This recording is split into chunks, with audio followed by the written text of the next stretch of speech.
Meron siyang sunroof. So, buksan natin. Ayan. Meron din doon sa likod. Buksan natin.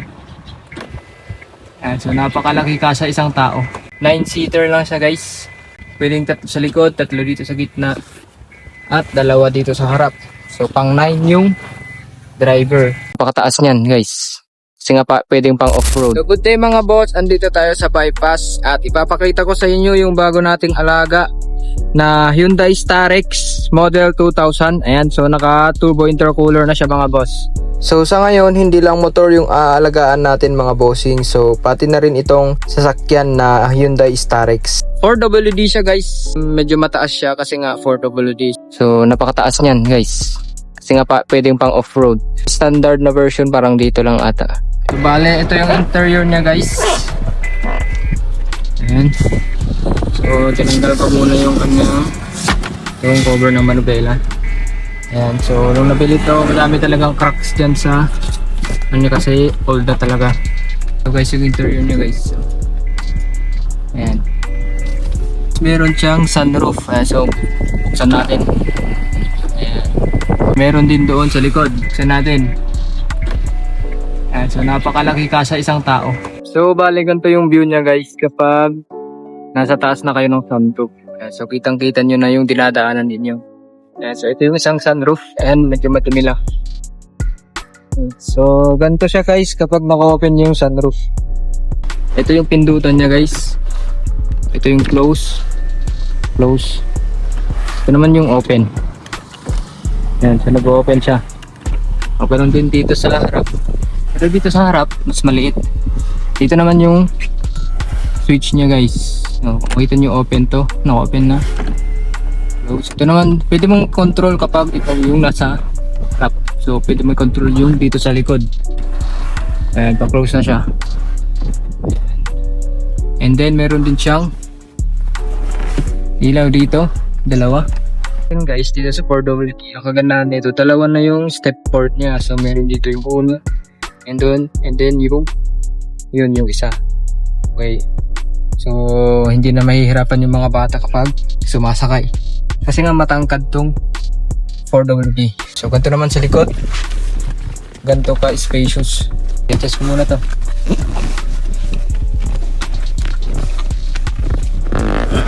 Ayan.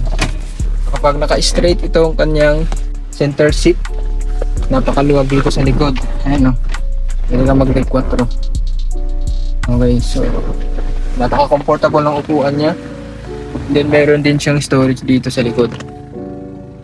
Ayan. Napakalawak dito sa likod oh. Pwede pang humiga ang isang tao. And then meron din siyang ilaw na merong 4 na switches. Then dito sa likod, makita mo yung mirror.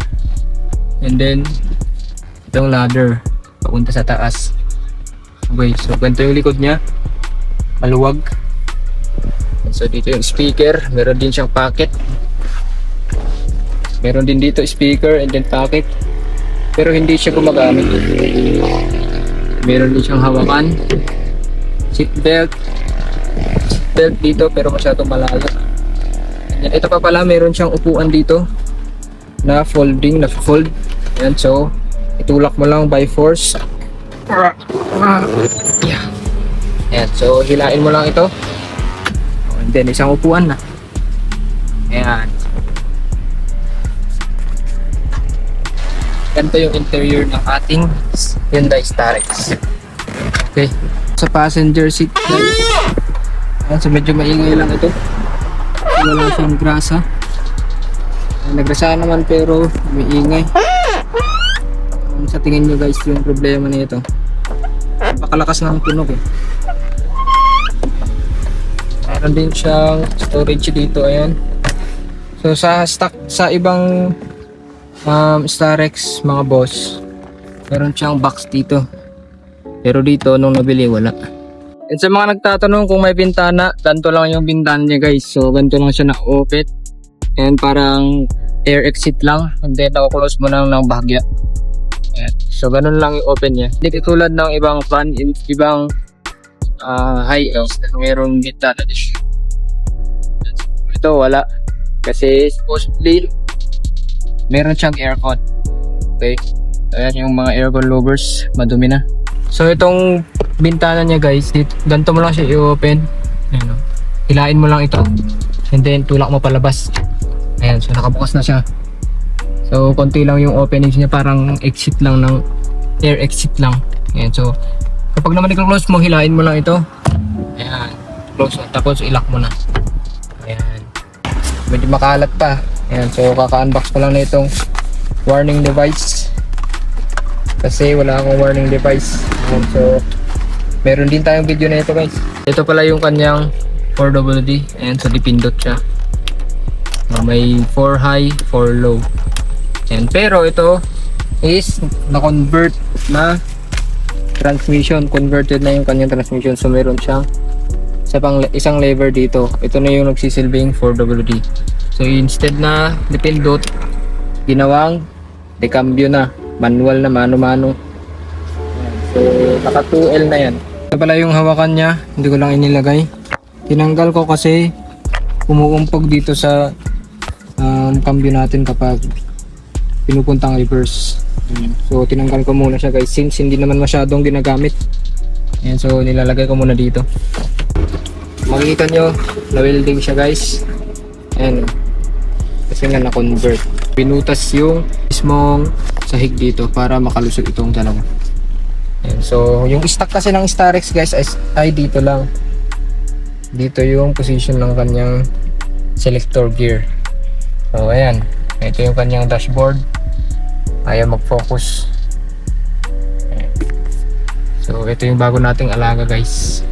So ibubuksan natin itong sliding door. And ito yung kanyang interior. Ayan. So meron yung sunroof yan. Tapos yung holding. So napakaluwag ng space dito sa harap na second seat.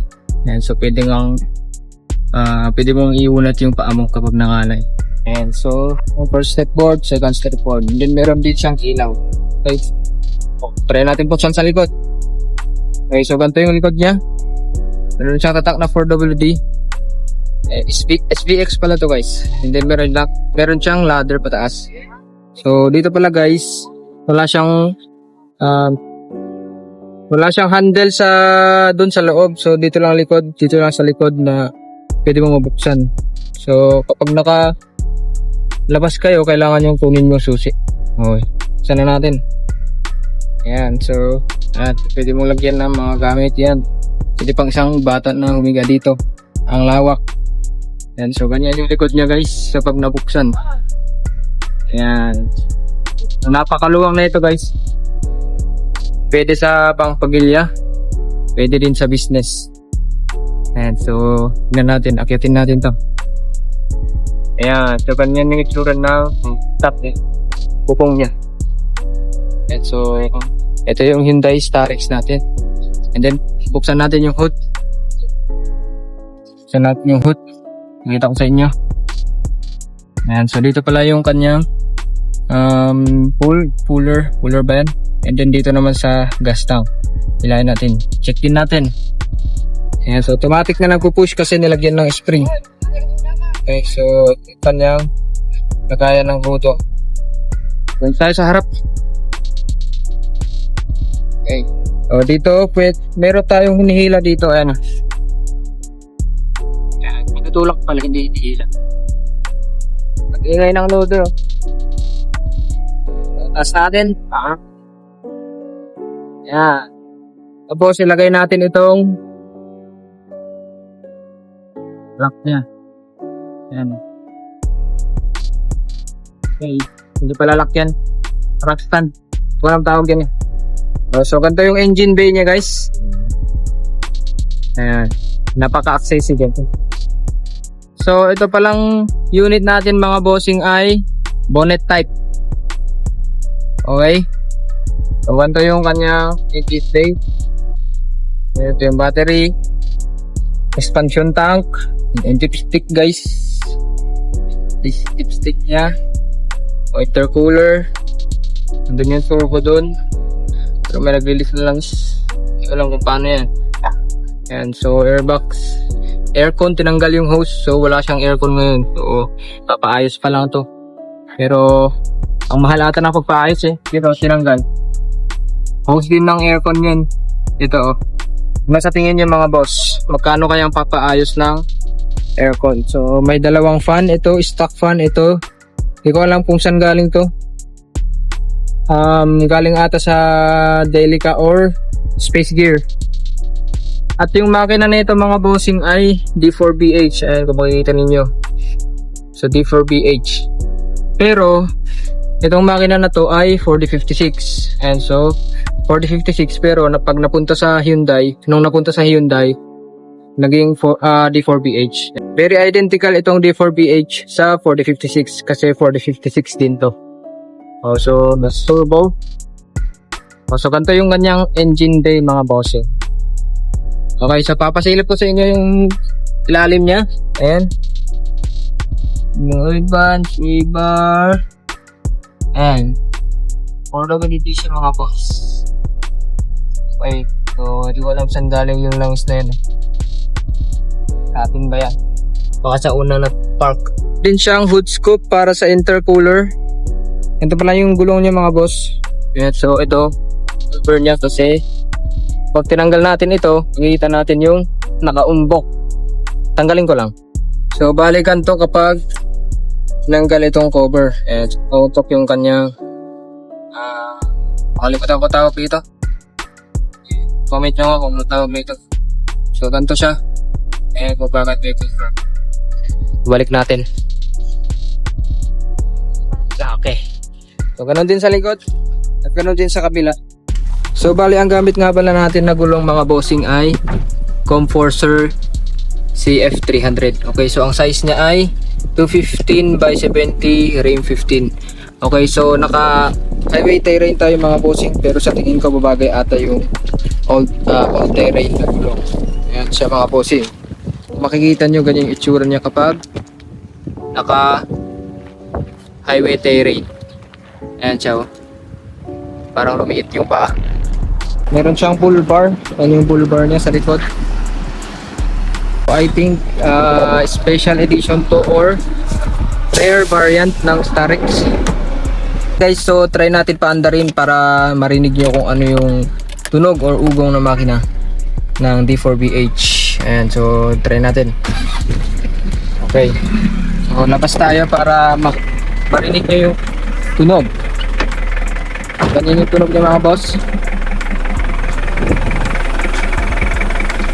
Ayan. Tutok na pa. Ganyan yung tunog niya mga bossing.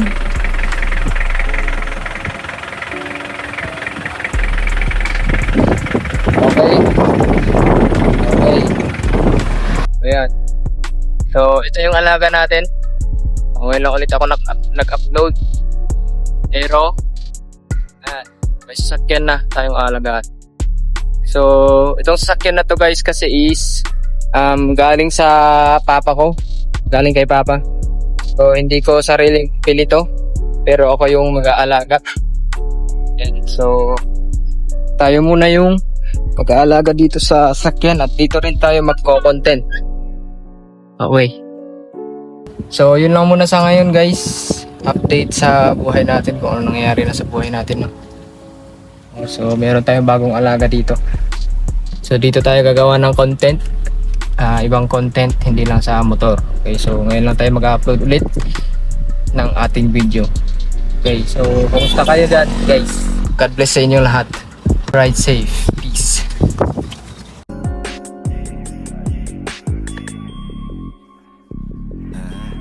Puro mula aming day-to-day sa aming paglapag. 100k sa bag, naka-chain sa club yung mga tag. Mga balagbag, diskarte lagi magdamag. Laging papalag, kahit na di ako naparap. Daming gagawin, dami ko pag gustong tuparin.